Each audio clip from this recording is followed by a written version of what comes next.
First, I have something to say.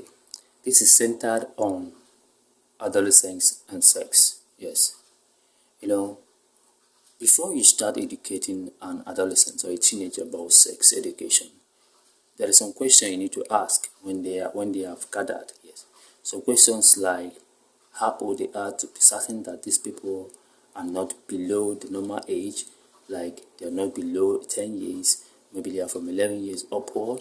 And also you need to ask some question if they are shy being naked in the presence of their parents, and also ask some questions like if they have watched or seen in the nakedness of the opposite sex before, and ask the questions if someone have touched or kissed them before. And these kind of questions will bring a reaction for them or make you to understand the level of information they have accumulated over the years, and you'll be able to help them. Yes. So now going fully to sex education. Having gotten those information, it is best for you to use this information to help them, because now you know that at that age of adolescent, age of being a teenager, you know that this is expected that they all will keep on arising.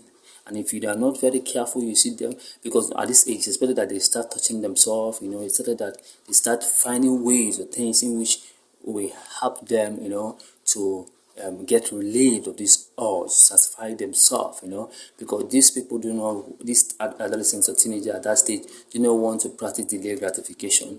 They just want it at that particular point. It is natural. So it's for you to expose them and give them the right information on the consequences of not practicing delayed gratifications.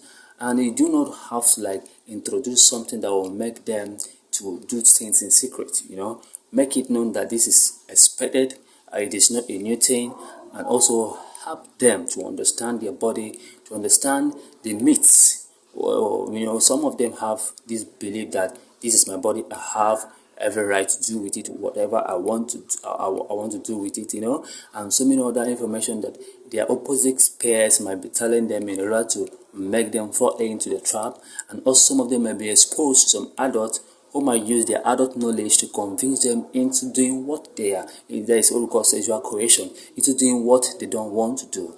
Because misinformation can, bring about so many malfunction in the brain of the teenagers or adolescents, which make them to practice what is not expected. And most of them get addicted when they are masturbating, get addicted when they are into all these kind of sexual activities, like the intercourse and the outercourse. The intercourse has to do with penetration, the outercourse has to do with touching of the body, all these things we do outside our body, while the intercourse has to do with something that has to do with inside our body.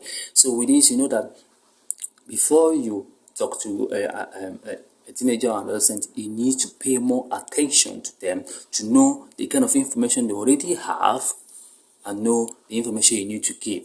Because you cannot just start talking to them, but you need to ask some few questions so that you'll be able to get some information that they already have, so that you can know how to correct that information, because now we are dealing with their mind. So in order to help them, you need to correct the information, replace that information with another information. Thank you.